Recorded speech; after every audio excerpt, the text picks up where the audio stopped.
mungkin yang terakhir ini, kira-kira kan tadi udah disampaikan bahwasannya ya kita harus menyiapkan secara batin.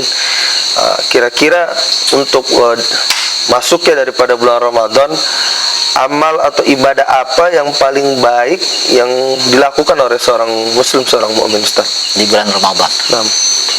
Terima kasih Habib. Jadi tidak ada tentu di bulan Ramadan amal lebih agung dari berpuasa itu sendiri. Karena perintah kita untuk perintah dari Allah untuk kita dalam bulan Ramadan adalah puasa. Jadi kalau ditanyakan amal apa yang paling baik di dalam bulan Ramadan, ya puasa itu sendiri. Nah, yang perlu kita dalami adalah puasa seperti apa yang baik itu. Puasa yang baik adalah puasa dengan menahan, mencegah diri kita seluruhnya. Anggota tubuh kita itu ada 7. Ini seluruhnya harus puasa. Tidak hanya perut yang puasa, tapi seluruhnya harus puasa. Mata harus puasa dari melihat sesuatu yang tidak bermanfaat, apalagi yang haram. Telinga harus berpuasa dari mendengar sesuatu yang tidak bermanfaat, apalagi yang haram. Lidah harus berpuasa dari mengatakan sesuatu yang tidak ada gunanya, apalagi yang dilarang oleh agama atau menyakiti manusia. Lalu pikiran, akal manusia itu harus berpuasa dari khayalan, dari gambaran yang tidak bermanfaat, apalagi yang haram.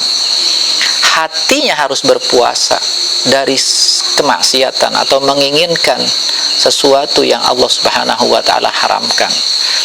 Perutnya harus puasa dari memakan yang haram. Di dalam sebuah hadis Nabi katakan, ini gambaran. Nabi katakan, ada orang, cerita dalam hadis sahih, itu dia terdampar, tersesat di padang pasir. Sangat layak untuk Allah Subhanahu wa ta'ala tolong orang itu.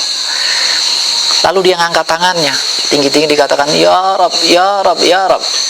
Sementara dalam hadis lain Nabi katakan, kalau ada orang dia berdoa mengatakan, ya Allah, ya Allah, ya Allah 3 atau 4 kali dalam riwayat itu, maka Allah akan ijabah permintaannya. Apalagi dalam keadaan begitu sulit ini orang. Tapi Nabi katakan, fa'aina yustajabulah, fama'kulhu min haram, wa mashrabu min haram, wa malbasu min haram. Dari mana ini orang? Dalam hadis yang lain, wa mat'amuhu min haram. Dari mana ini orang akan dapatkan ijabah dari Allah? Makannya dari yang haram, minumnya dari yang haram, pakaiannya dari yang haram. Coba bayangkan, kita ada makanan di depan kita nih, mau buka puasa, yang kita perhatiin sehat atau tidak, baik atau tidak buat pencernaan kita, itu yang jadi pikiran kita. Seperti sekarang ini kita lebih perhatikan fisik badan ketimbang batin, begitu. Dia tidak pikirkan ini barang yang dia makan dia dapat dari mana, ini halal atau haram. Adakah? Jangan haram, syubhat saja semestinya dia tidak lakukan itu. Buat apa dia puasa nahan lapar dari yang halal? Puasa itu kan dari yang halal. Semula halal, makan nasi goreng milik kita sendiri, kita buat sendiri, halal, nggak boleh kita makan. Ya apa dia puasa dari yang halal sementara dia berbuka dengan yang haram? Apa ini orang? Gitu.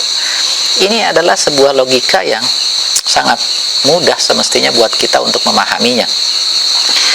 Jadi kalau ditanyakan amal apa yang paling afdol, berusahalah berpuasa dengan seluruh anggota tubuh kita, dengan mata, dengan telinga, dengan lidah, dengan perut, dengan tangan, dengan kaki, dengan hati kita.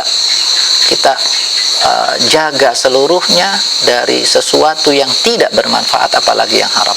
Satu. Yang kedua adalah di dalam hadis sahih Nabi SAW disabdakan bahwa beliau itu kalau di bulan-bulan yang lain tadarusan Quran, beliau dibacakan Quran oleh malaikat Jibril dan beliau menyimaknya, atau sebaliknya itu cuma sekali sekali saja gitu, satu ayat, dua ayat, berapa.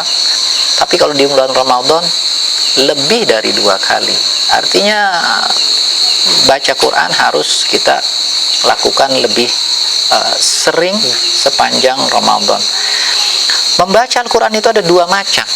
Ada orang ngebaca itu cuma sekedar tilawah, dibaca dengan lidah. Yang disuruh oleh Al-Quran bukan sekedar tilawah, tapi qiraah. Qiraah itu adalah membacanya dengan baik dan benar, memahami apa yang dimaksudkan oleh Al-Quran, dan mengamalkannya menjadi sebuah amal soleh. Inilah sejati membaca Al-Quran. Inilah membaca Al-Quran. Ada sebuah hadis Nabi katakan, ada orang yang selamat itu adalah orang yang menjadikan Quran ada di hadapannya, menuntunnya menuju surganya Allah Subhanahu wa taala dan keridhaannya. Ada orang yang menjadikan Quran di belakangnya, yang akan mendorongnya, yang akan kasarnya menjadikannya justru terjerumus dalam api neraka, karena dia baca tilawah tapi dia nggak ada yang diamalin, wala berniat ngamalin, nggak niat sama sekali buat ngamalin.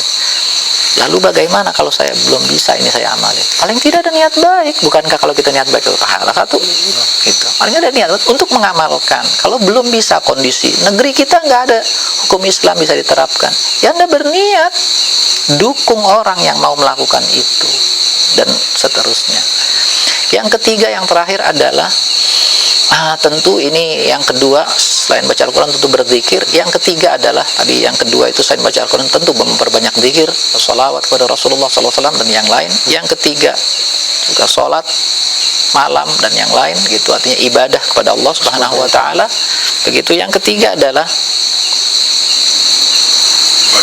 ritual ini dua-duanya ritual. Ritual ini di dalam agama itu sebetulnya lebih sedikit suruhannya ketimbang sosial. Jadi ibadah ritual itu sebetulnya suruhannya dalam Al-Quran lebih sedikit ketimbang ibadah sosial.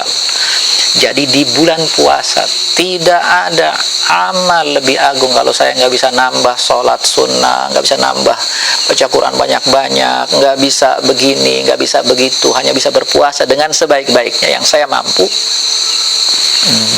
Berusahalah berbuat baik kepada orang di sekeliling Anda. Ini akan menutup semuanya. Berbuat baiklah kepada sesama, gitu. Bantulah orang. Tersenyumlah kalau nggak bisa melakukan yang lain.